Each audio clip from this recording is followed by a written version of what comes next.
it's chapter 6, 7, 8, and 10. But it's really important, like in chapter 6, I started with 6.3. Remember, I didn't start out. So when you go back to study, don't start. I'm not going to test you on 6.1 and 6.2, those two parts of the chapter, infancy and early childhood. I start off with adolescence, okay? So when you study in that order, because it will help you remember, right? Because that's the order we learn that. We learn that when you remember things in memory in a certain order, if you study them, you're better off remembering them and recalling them in that order as well.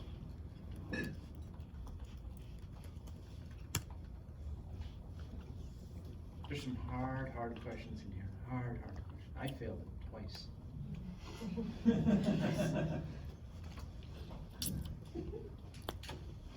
All right.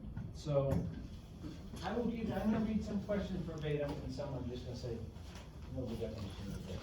We'll get through it all. We'll have plenty of time. There's just questions at the end of that. And I'll still get you out of here by 4:30. So starting with 6.3, which is, what's the name of that chapter? 6? Growing and developing across the lifespan. There you go. Nice reading. So 6.3. So from late teens to the mid-20s, individuals, this is question 1 in your test. Mid-teens to late 20s, individuals are in a transitional phase that development psychologists call blank adulthood. Emerging, beginning, developing, or formative. I can't hear you. Emerging. Perfect. You get it? I'm important. What? I didn't say that, dude. I like it.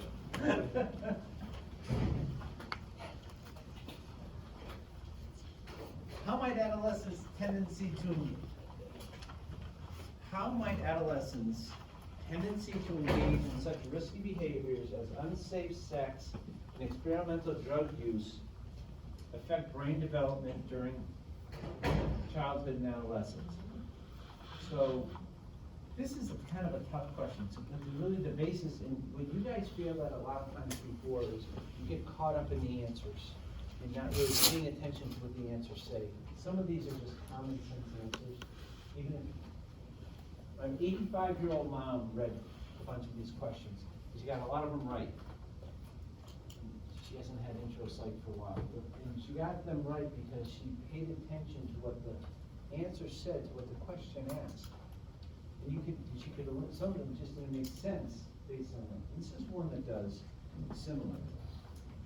So the answers are, and I'm not going to do this a lot, the corpus callosum. We never talked about the corpus callosum. It's still developing during adolescence and pending communication between the two hemispheres.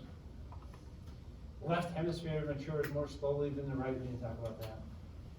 The prefrontal cortex matures slowly, slowing adolescents' ability to think rationally. That's a true statement. We didn't talk too much about it, but that's the right answer. The limbic system, we didn't really talk about that. Well, we did talk about the prefrontal lobe a little bit in development with adolescence. So when you're looking at your answers and you think about it, that's the only thing we really did talk about. If you took your notes, you would have had that in your notes, because I did mention the prefrontal lobe affects development in teens. And I gave that specific thing for late teens, early adolescence. The prefrontal lobe is not developing, that's the slowest developing, and that affects your decision making. That's why you make stupid decisions. At that age. You know, you'll make stupid decisions your entire life, but there's just something to blame it on this. I still make stupid decisions. I don't have this excuses because suppose my prefrontal lobe is really developed.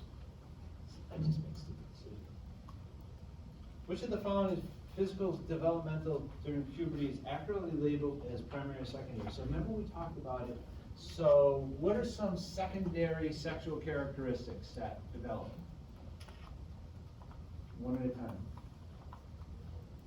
Come on, you know this. You went through puberty, right? You're probably going through puberty then, right? What happens? Women get Raz. Boo. We can say that, that's okay. Raz. And then Adam's apples, no. Those are secondary. What are primary? Period. What? Never mind. What's a primary sexual characteristic? All right. Testes to go, ovaries, remember? So you need to know the difference between primary and secondary. I'll ask you a couple of different questions on it.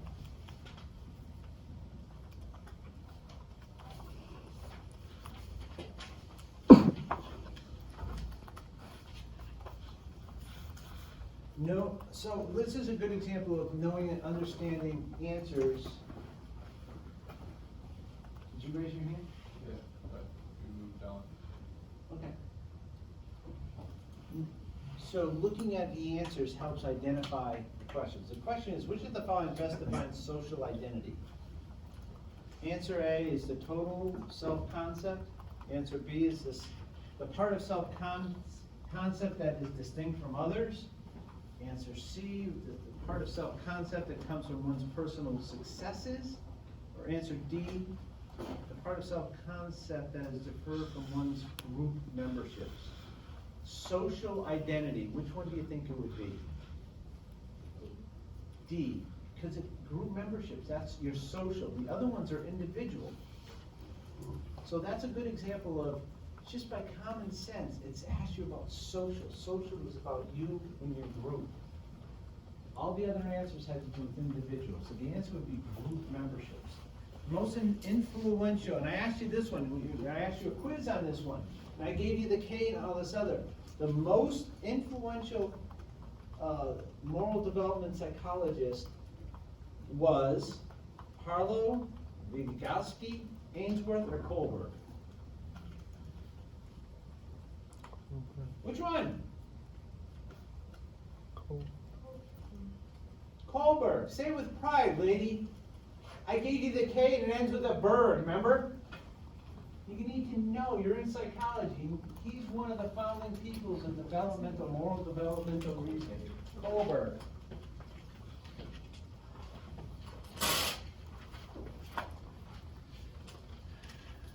As we go into later parts of the chapter, what percentage of Americans end in divorce? Most divorces occur between couples in their blank. So it's, what percentage of people get divorced? Right. So I have two answers with 50%. One of them is, the second part, most couples can get divorced in their 20s or their 40s.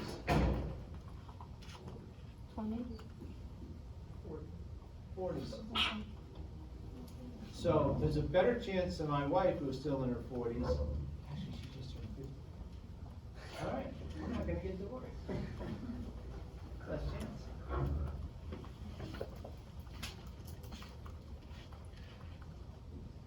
Know what the difference between Alzheimer's is.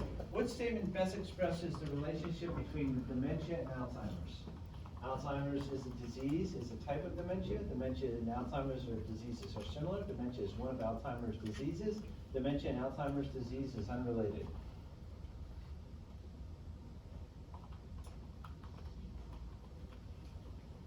Alzheimer's disease is a type of dementia. Guys, I'm nervous. I gotta let you know, I'm getting nervous about this class. Last class, people were answering all these questions. I answered very few.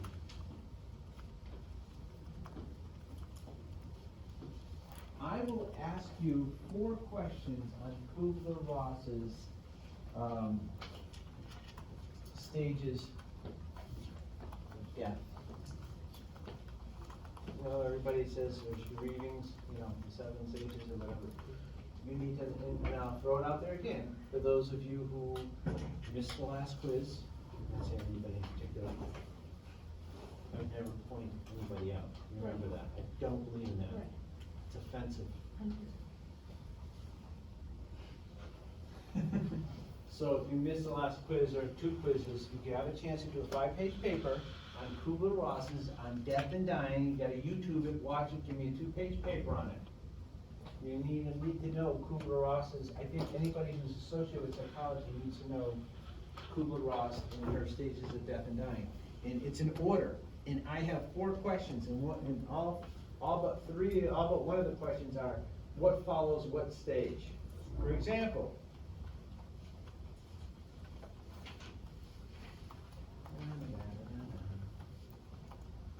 in order, the first 2 stages of Kubler-Ross's theory of acceptance of impending death are anger and denial, denial and anger, anger and depression, denial and depression. You need to know what those are. My next question, in theory, in Kubler-Ross's theory, acceptance of loss or death is most imminently preceded by anger, bargaining, confusion, and depression. You need to know them, because then you have, my suggestion, you take your piece of paper, because I'm gonna give you a test, you get to the Kubler-Ross, or as soon as you sit down, because you have them memorized, write down the 7, in order. Then when you get to those questions, you'll know right where they are. And you'll say, that's the order. Have it fresh in your memory, write it down on your paper as soon as you get it, and you'll know it. Yes? So the stages of dying and the stages of grief are the same thing? Okay. It's not the stage of grief, stage of dying. She deals with stage of dying. Grieving is different. But she talks about, Kubler-Ross deals with people that are dying. They get older. So you have terminal cancer, and how do you deal with that? Kubler-Ross's series of acceptance of loss, blah, blah, blah. I have another one. Okay, Ed is no longer angry that he's dying of lung cancer. If Kubler-Ross is correct, Ed will now experience the next stage of grief, which is blank. It's bargaining, but you'll know them. Honest to God, write them all down for Kubler-Ross. As soon as you get in there, write on the piece of paper, and then just refer to them. And boom, boom, boom.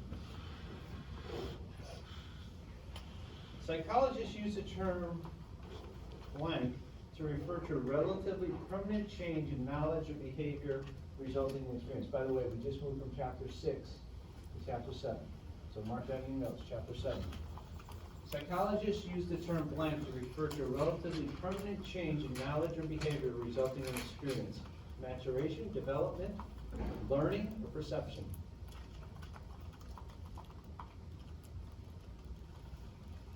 Jared? Yeah. What's the number of, what chapter 7? What's the title of chapter 7?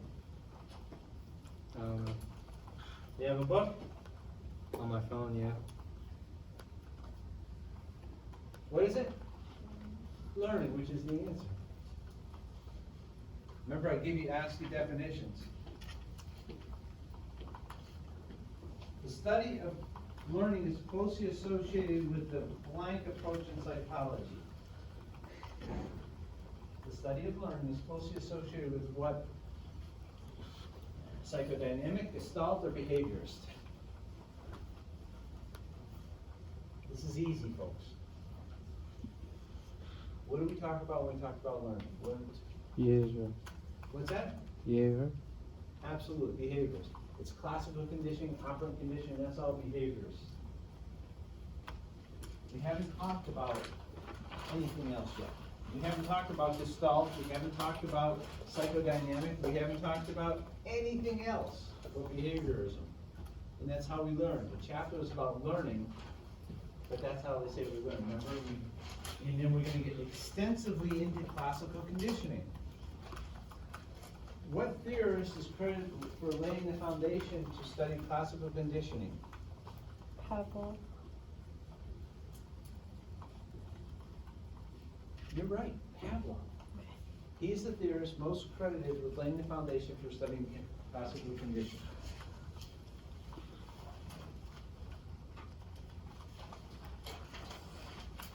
So, we're going to go over some basics. Remember Pavlov's dog? The meat was what?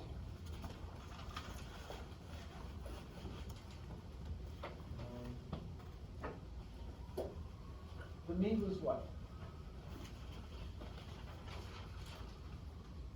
It was an unconditional stimulus. A US.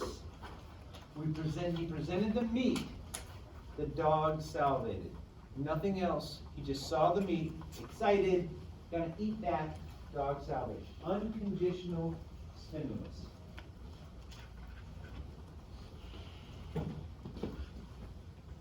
Goes up to the dog, rings the bell. What's the bell?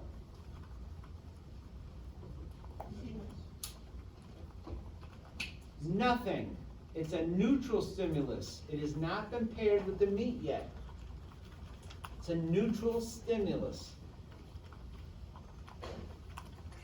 You go up to a dog, you ring a bell, he doesn't start salivating, doesn't know that it's not, that he's gonna get, not until you pair it with the meat. Now you present the meat, you ring the bell. You pair it, you present the meat, you ring the bell. You pair them, once you pair it, once that dog thinks, I hear the bell, I'm gonna get meat. Now it's paired. Then it becomes a conditioned stimulus. Not until it's paired. Unconditional stimulus is the meat. Neutral stimulus is the bell until it's paired, then it becomes a conditioned stimulus. If I present the meat, give a bell, dog salivates. I just do the bell, eventually, once it's paired, the dog salivates. I just do the bell again, salivates. Bell again, salivates. Bell again, dog salivates. What the hell? Why am I salivating? I'm not getting, bell again. If I continue to do the bell, the dog's gonna stop salivating. What's that called? No. Extinction. Raise your hand, please. Extinction is when the repeating of the conditioned stimulus no longer gets the conditioned response. Because that's a CR, is conditioned response. The unconditioned response was when you presented the meat, salivates. Okay, got it?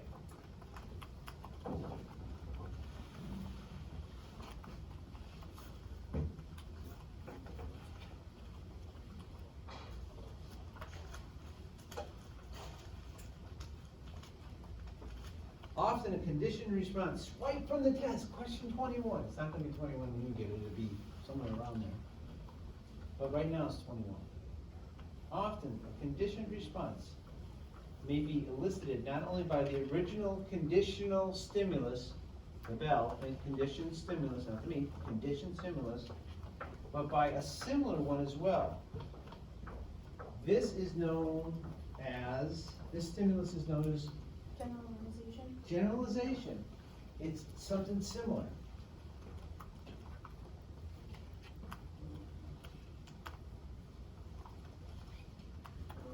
June's cat runs into the kitchen and it sounds of the electric can over because I'm thinking it gets used to being fed with canned food. Like there's a sound when we pour dog food into the dish. As soon as our dogs hear that, they go bolting towards the kitchen, right? So June's cat hears the electric can over, bolts to the kitchen. But it doesn't go to the kitchen when the blender is used. June's cat is demonstrating the stimulus of what? Control, extinction, generalization, or discrimination? Discrimination. It's telling the difference between the two sounds. Even though they're similar, it knows the difference.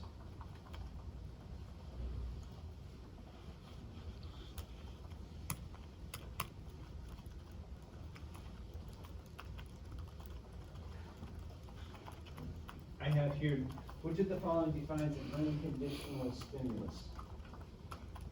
So raise your hands for this, don't say it out loud. A, something that naturally creates a response. B, something that creates a response only after conditioning. C, a naturally occurring behavior. Or D, a behavior that is acquired. The question is, which of the following defines an unconditional stimulus? No. No.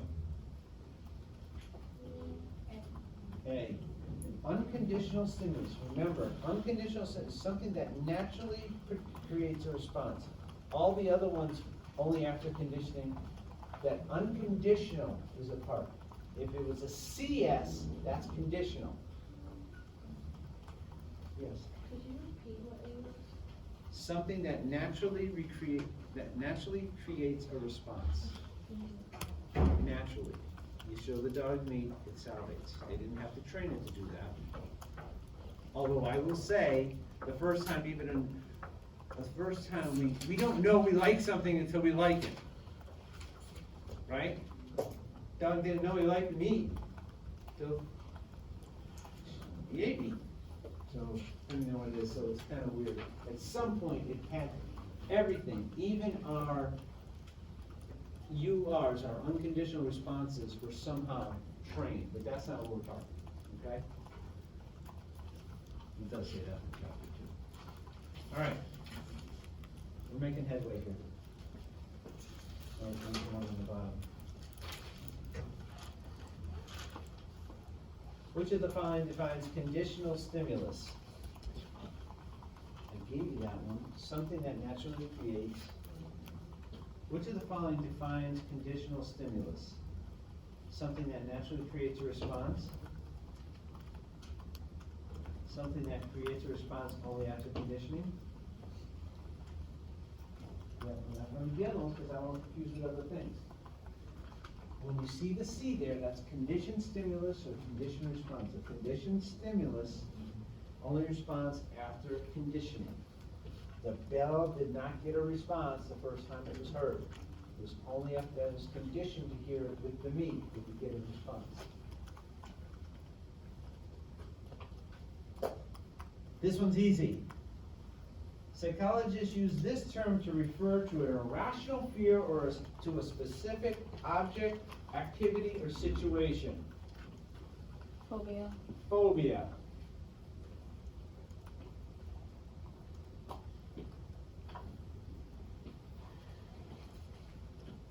Janine completed several tours of duty in Afghanistan. She suffers from PTSD, now back in their home in Texas. She is frightened by firecrackers and cars backfiring. The fact that these sounds scare her reflects a process of stimulation of extinction, discrimination, generalization, or association.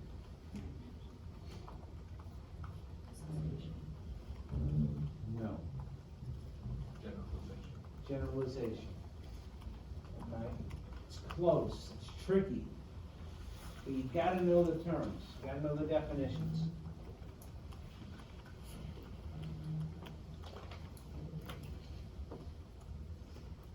Now we get into operant conditioning.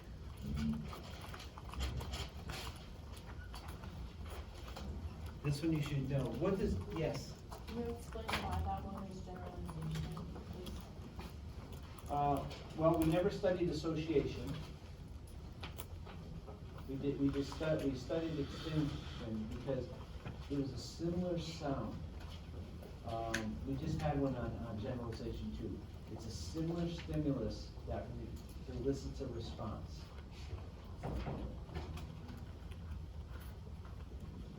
A firecracking, she just did tour in Afghanistan, so the firecrackers and car backfire sounded like sounds that she was there when she suffered with PTSD, like gunfire.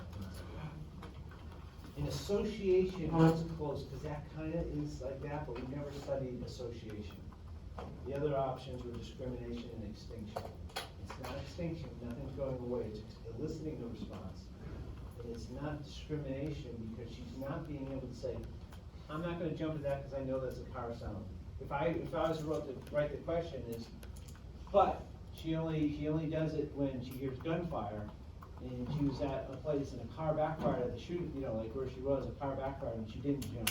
She could distinguish, she could discriminate the two different sounds. We're into operant condition. I gave you responsibilities and presentations. Yawn, that was a really good yawn. That was down from your toes. On understanding it, you will be confused by these. You need to know this inside out. I think I have 8 questions on operant condition, okay? What is what's the big difference between classical conditioning and operant conditioning?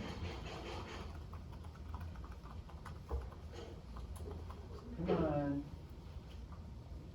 You know it, don't you? Madison? You know it? Shine. Okay. The classical is when you pair, and then the operant is based on like positive and negative, like. Perfect. Do you have it too? Operant, classical is just a pairing. You learn by pairing. Operant, there's rewards and consequences. Okay?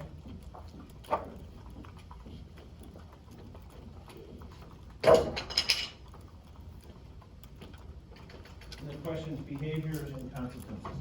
Association. Operant condition involves forming associations between behaviors and consequences. The process of a stimulus the process by which a stimulus increases the likelihood that a preceding behavior will be repeated is reward, reinforcement, conditioning, latent learning. What's operant conditioning? Reinforcement. Don't think about reward, stuff like that. It's not. It's reinforcement or punishment. Reinforcement or punishment. Reinforcement increases the likelihood of a behavior. Punishment decreases the likelihood of a behavior. Where it gets confusing, we'll talk about it, is positive reinforcement, negative reinforcement. Positive punishment, negative punishment. Okay? That's where it gets confusing. But it's always about reinforcement is always, if you're reinforcing a behavior, you want to increase that behavior. You need to have that down. And you got, when you're studying, you got to have it down. So there's no question. If you get those two things, when it gets to the confusing parts about the negative reinforcement and the positive you will be able to distinguish at least half the equation. Okay? You need to know, it says, what, give me the example, what best examples, which of the following scenarios is the best example of positive reinforcement? This is tough. Vanna fastens her seatbelt as soon as she gets into her car to stop the annoying alert sound. B, Drake no longer cuts class now that his parents confiscated his iPad. C, Maria now buys a different brand of cigarettes to get 2 packs for the price of 1. And D, Nate no longer arrives late for work following a reprimand from his boss.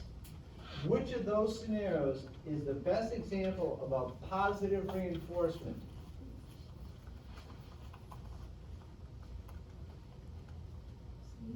C. Why? Instead of like, if the rest of the example is like the negative. Yeah, so she positive and it's reinforcement in likelihood and increase of behavior. Yes.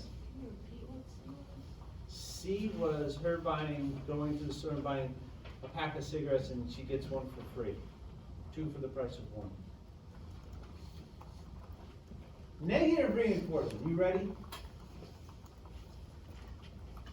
Is the same thing as punishment, leads to an increase in the probability of a behavior, decreases the likelihood of the behavior will be performed, is the same thing as the secondary reinforcement.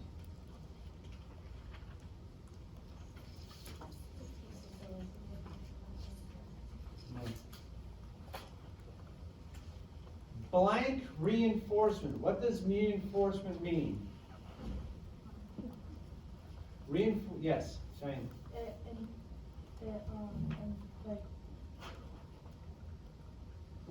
like enforces the behavior like to happen like. Leads to the increase in the probability of the behavior.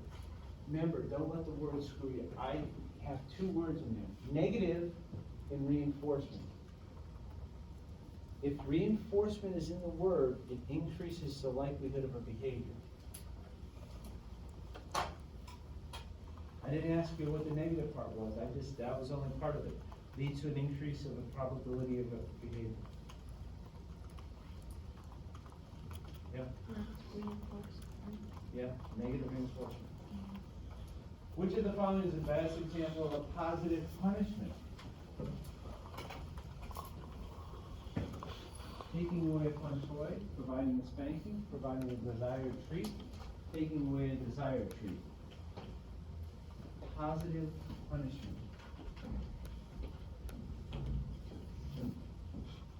Lorraine? Yep. Which of the following is the best example of negative punishment? Bob takes away his daughter's cell phone when she misbehaves. Carly yells at her husband when he comes home late.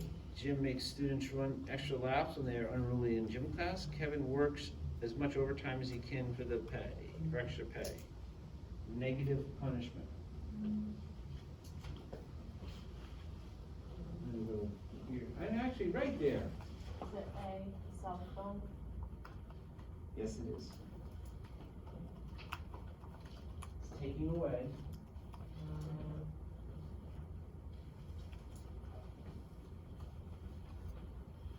The behavior you want to stop. Yes. Did you say that spanking is a positive reinforcement? No, I had, I may have, I'm trying to remember. Get them confused. That's a positive punishment. Reinforcements increase behavior. You guys remember, I gave you all these things to study, so the ones I can tell you, the ones you guys have done, hard and confusing, go back to your notes on these. Which of the following defines positive reinforcement? Strengthening the response by removing an unpleasant stimulus, strengthening the response by presenting a pleasant stimulus, weakening the response by removing a pleasant stimulus, or weakening a response by presenting an unpleasant stimulus.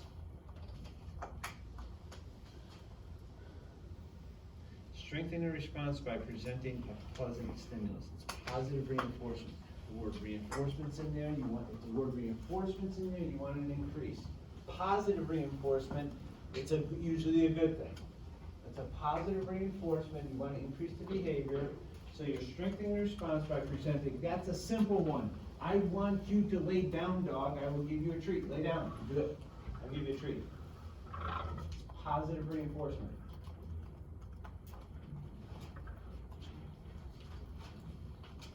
Which defines negative reinforcement. Strengthen a response by removing an unpleasant stimulus. I'm just gonna read the answer. I'm not gonna confuse you. Negative reinforcement.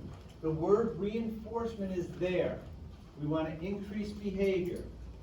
Strengthen your response by removing an unpleasant stimulus. That's the one where the cat was in the box or whatever and stepped on the thing and gave it, but if you didn't step on it, then it could get, it lifted the lever, it removed the unpleasant thing, then it got the treat. Negative reinforcement. Positive punishment. Weakening the response by presenting an unpleasant stimulus. You want to stop the behavior? You want to weaken it? Punishment? You want to punishment, just by punishment. You want to decrease the behavior.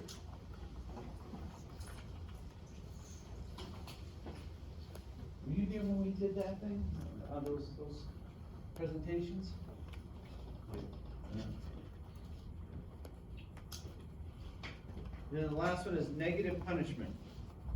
I'm just gonna read the answer. Weakening a response by removing an unpleasant stimulus. The fact that it's punishment always means you wanna weaken, not strengthen, weaken, decrease.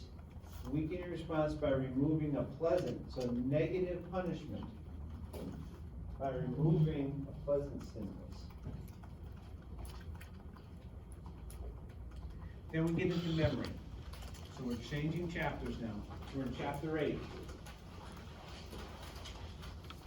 I know this is tough. That's the toughest part of your test. If you just remember, is it a punishment or is it a reinforcement? Increase it or decrease it? You've eliminated half the answers by that. That's the thing you have to understand. Half the answer is eliminated. Because it's reinforcement, you want to increase. If it's punishment, you want to decrease or weaken. Reinforcement strengthens, okay?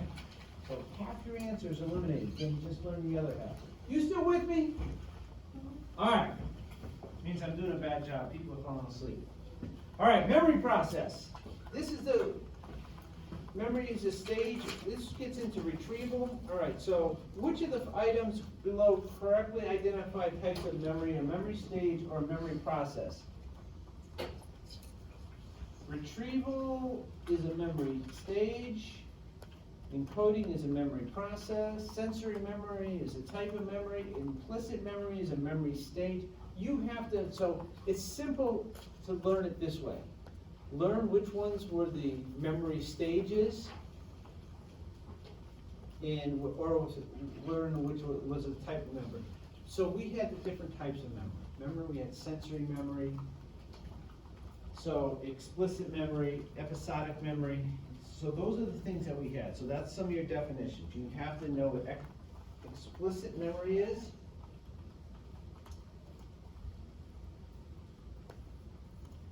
That's the stuff, explicit memory is the stuff that can be consciously remembered. You can retrieve it, you got it. Episodic memory. Memory of first person experiences that you had. Okay? Relearning or saving, which of the following best describes relearning or saving? This is the tough one, but it's D, is an explicit memory. Relearning is an explicit memory process. That's a tough question. I purposely ask it because sometimes I have to separate the A's from the B's.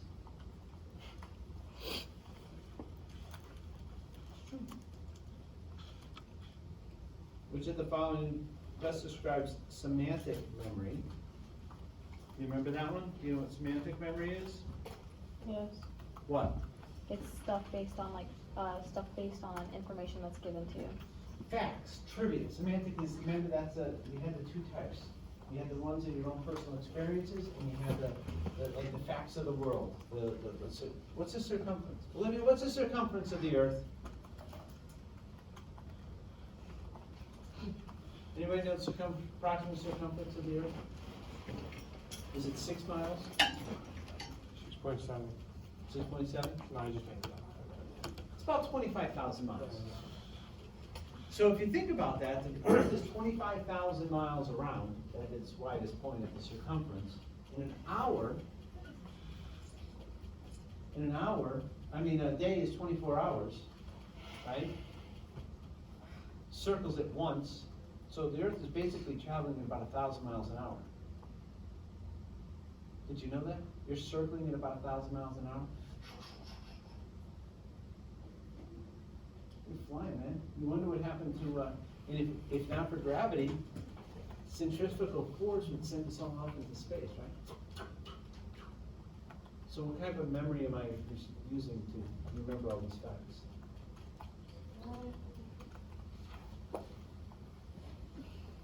Good, thank you. All right, implicit memory.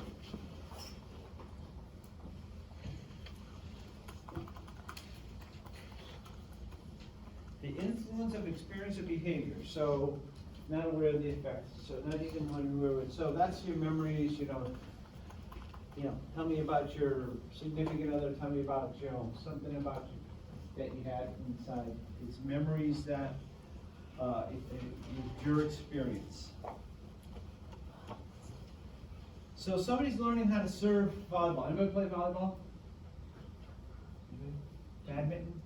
You got you. So volleyball, right? Serve. How do you remember how to do that? Is that your episodic memory, semantic memory, procedural memory, or explicit memory?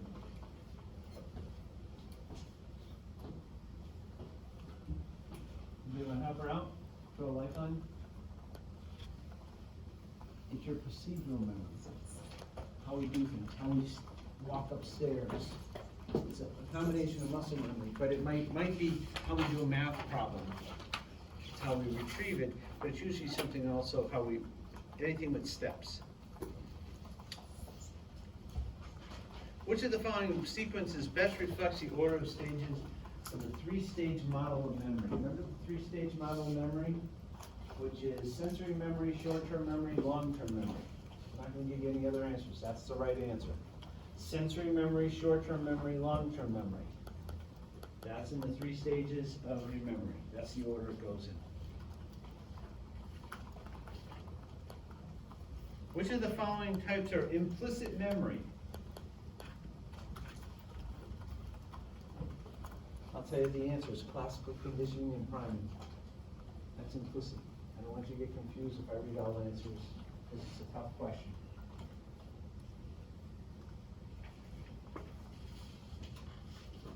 Can you repeat that last answer?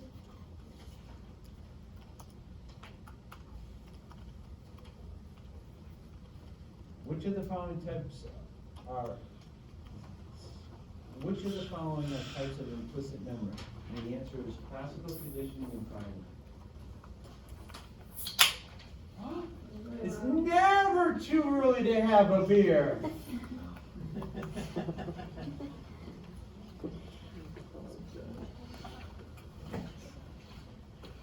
There's nothing wrong with afternoon drinking, okay?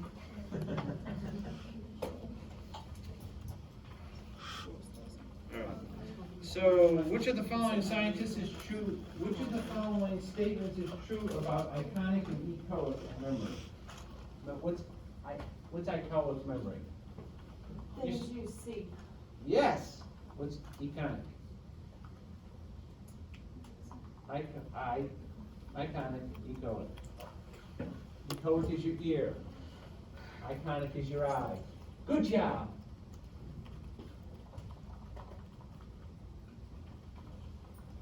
They're both types of sensory memory, right? The information lasts for a few seconds in sensory memory, and the capacity of sensory memory is large. I just read you the answer. It's a 2-part thing. I'll say it again. It was in the middle of twirling your hair. Sorry. Information for a few seconds in sensory memory, and the capacity of sensory memory is large. Okay? So remember that, there are different ones. One's a 20th of a second, and the other one for echoic is like 3 or 4 seconds. I'm not asking those, that's the question I'm asking you about it. But you need to know, but both of them sensory memory, it's a large capacity to remember, even though we have the information for a short period of time.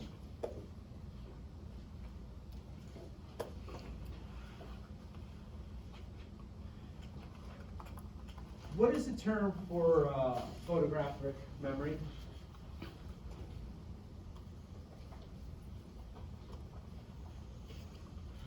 Well, that's a question, so you should look it up.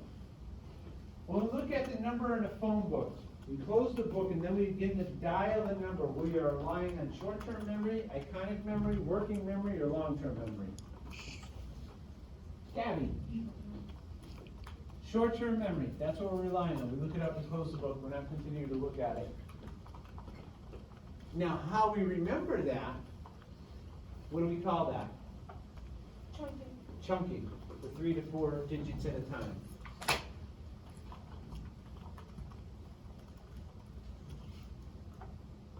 Which of the following sequence best reflects the order in which the memory process occurs from first to last?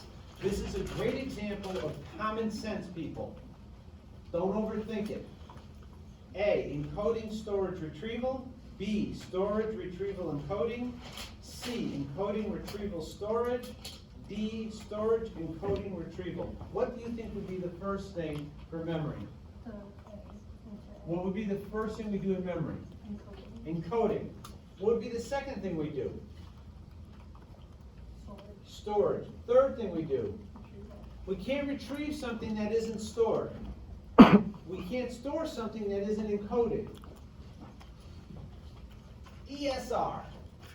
Best way to remember. When answering questions such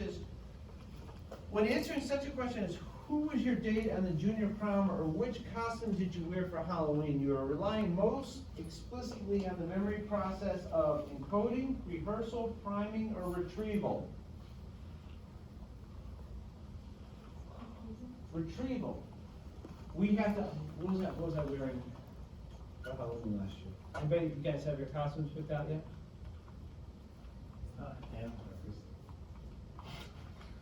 You too cool here to go to Halloween? I haven't done Halloween since I was like 4.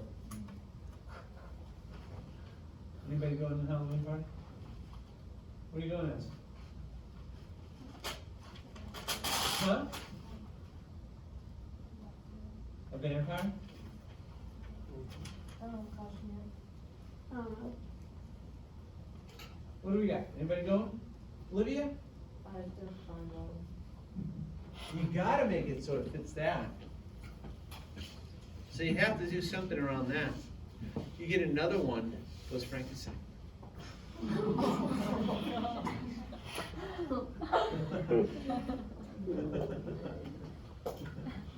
What's the most outrageous costume you've seen or when you used? Go ahead, you got a few minutes. I'll get you out in time. We're already on 55. Nothing? The Teletubby. What? The Teletubby, Teletubby. that's a good one. A friend of mine went as a speed bump, that was my favorite one. He did the orange and he kind of like drew tire marks on it, he was like a speed bump and he had tire marks on it. Okay. Know what the primacy effect is. What is that? What is that when we're remembering things?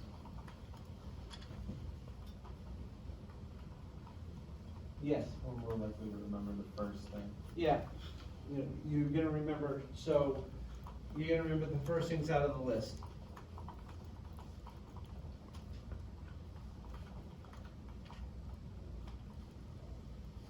And when you remember the last things in the list, what's that called? Alex! Scared me. What is it? This is the only one I don't know. Really? So all the rest No. I'm gonna ask you.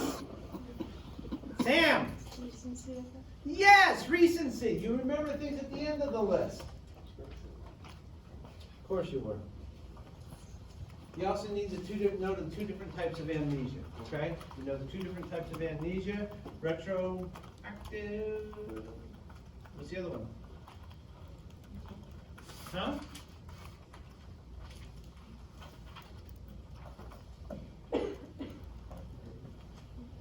Integrate, yep. Devin, you got it? Can you say it, because I can't pronounce it well. Retroactive and antegrade, anterograde. So know the difference between the two different types. I asked you one more question on that, and I asked you if just she can't remember the first few minutes immediately following a car crash, and she was injured. Rhonda's experiencing what type of amnesia, so you have to know that. Okay, now we're in chapter 10. The term affect is most closely associated with emotion, perception, loss of classmate, or cognition. Yes. Emotion. Remember that's 10. We're talking about emotion, stress, motivation, eating. Yes. The term affect, A-F-F-E-C-T, is most closely associated with emotion. According to your text, arousal involves activation of mainly the blank nervous system, parasympathetic, sympathetic, somatic, or secondary. Arousal, what do we talk about all the time? Sympathetic or parasympathetic? Sympathetic, that's the one that's fight or flight. That's when, guys get angry. When they're angry, it's the fight or flight, it's their arousal system.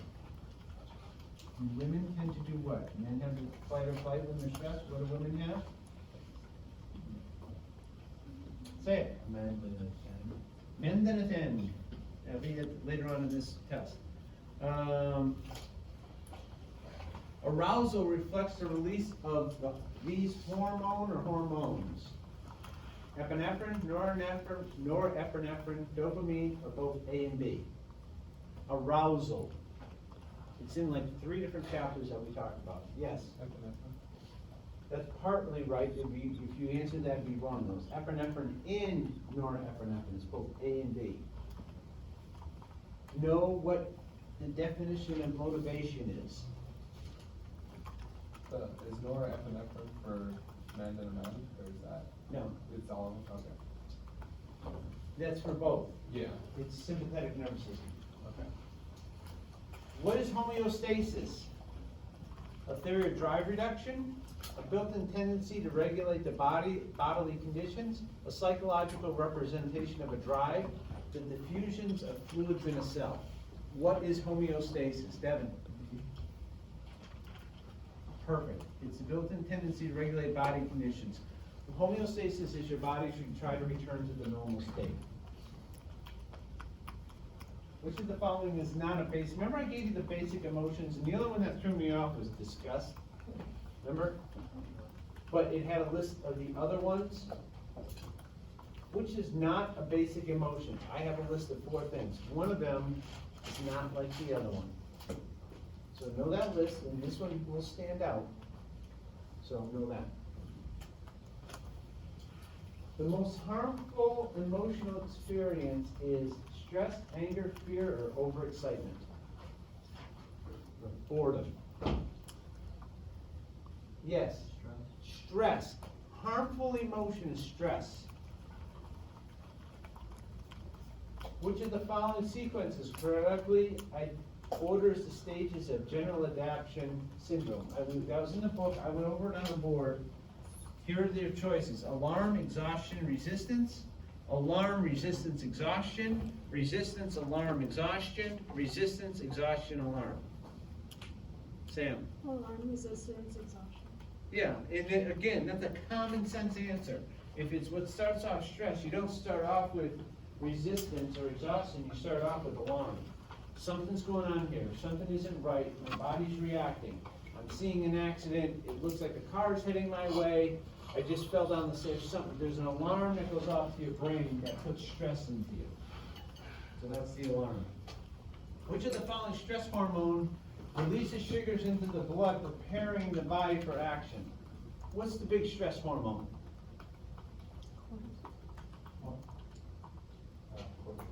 Cortisol is your stress hormone. It's great to get the sympathetic nervous system fight or flight going. Long term does a lot of damage. Stress. So it's stress blank activities in the sympathetic nervous system and of the autonomic nervous system. Stress also blank activities in the parasympathetic. So the stress increase or decrease the sympathetic nervous system? Does stress increase? Yes. Increase. Yes. Does stress decrease, stress also increases or decreases activity of the parasympathetic nervous system? It decreases. So it decreases the parasympathetic while it increases the sympathetic to give you your fight or flight. It pushes them farther apart. It stops all the release of hormones that would slow you down. So it decreases the parasympathetic, increases the sympathetic. The longer-term physiological consequences of stress include deterioration of blood vessels in the heart, lowered immune system functioning, genetic damaging, or A, B, and C.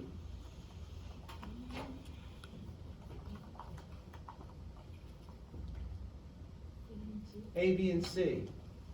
You knew that one, right, Alex? I did, that's why I was smiling, I knew it. Tell you what, Alex, your whole grade is going to depend on this answering this next question. Seems totally fair. You ready? Come on, stand up, be a man. Come on. Do I stand up? Yeah. Okay. All right. The primary purpose of the fight or flight response is to A, prepare the body for rest. B, regulate heart and respiration. C, prepare the body for action. Or D, aid in digestion. See. That's gonna Excellent. be a hard one.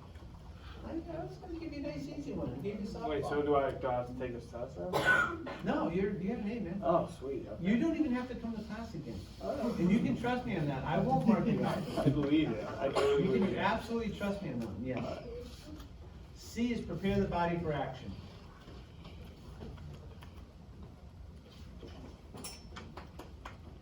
Consider the fight or flight and the tend and befriend responses to stress. Of the two, blank is healthier because it is not associated with the release of a stress hormone blank. So answer A is fight or flight is not associated with OxyContin. Fight or flight is not related, does not release cortisol.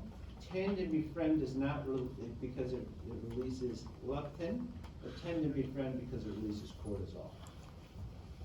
Of the two, blank is healthier because it is not associated with the release of a stress hormone. That's a tough question, I'm throwing it out. But the answer was tend and befriending and cortisol. I'll get rid of that one. If you see, you know, here's the thing, I'm gonna give you 5 or 6 points again as a curve, right? Depending on the class does. Maybe I don't have to, but maybe I will. 5 or 6 points, and there'll be ones you go, and I'll say, I gave you 5 or 6 points. Are you pissing a moment still, or do you want the 5 or 6 points? And you'll take the 5 or 6 points, because it'll be more than a fair curve. It will, I promise. Doesn't mean you shouldn't study. I had somebody tell me that, yeah, study's hard because you go through this stuff.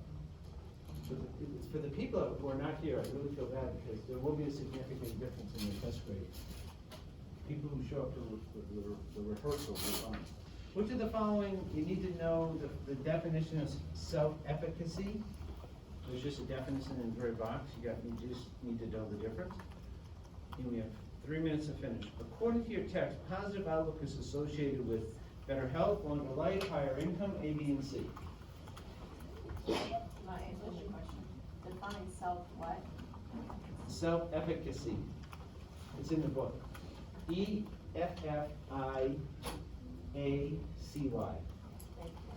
You're welcome. By the way, all those, it's A, B, and C on the other one, all those things do better for positive outlook. Happy people do better in all aspects. Which is the following is most important and fundamental biological need? The most important fundamental biological need. Sex, social contact, food, or sleep.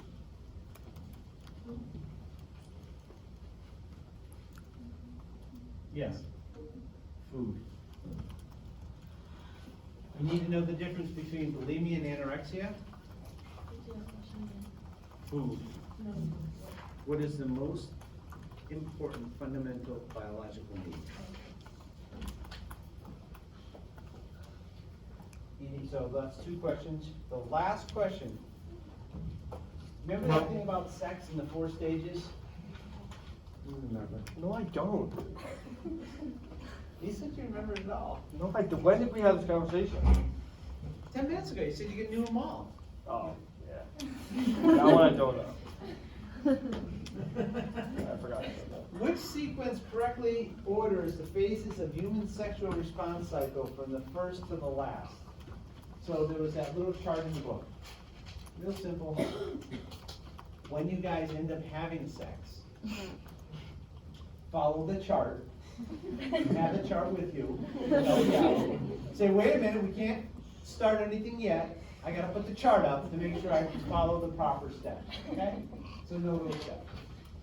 Questions? So it is multiple choice. I may do a false here, I haven't decided. You're gonna have no more than 79, you have no more than